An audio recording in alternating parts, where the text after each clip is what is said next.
Sakali may bulong-bulungan, parang apoy na di mapigilan.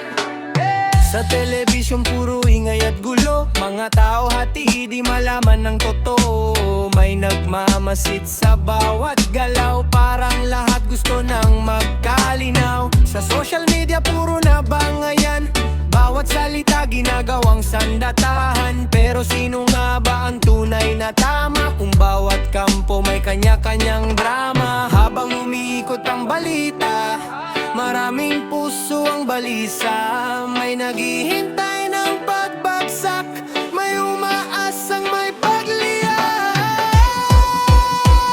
Sabik silang makulong ang senador, pero ang tanong, sino ba ang hukom? Sa mata ng tao mabilis ang hatol, kahit kulang pa minsan ang ebidensyang totoo. Sabik silang makita siyang bumagsak, parang gusto ng mundo'y agad magwasak. Pero sa dulo mo na tama't kwento, katotohanan pa rin ang sentimiento.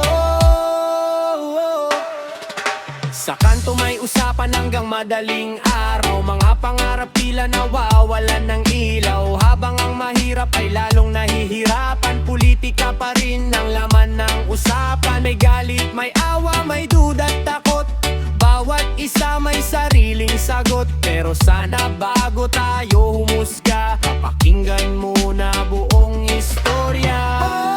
Oh, reggae lang ang tugtugan, pero mensahe ay dapat pag-isipan.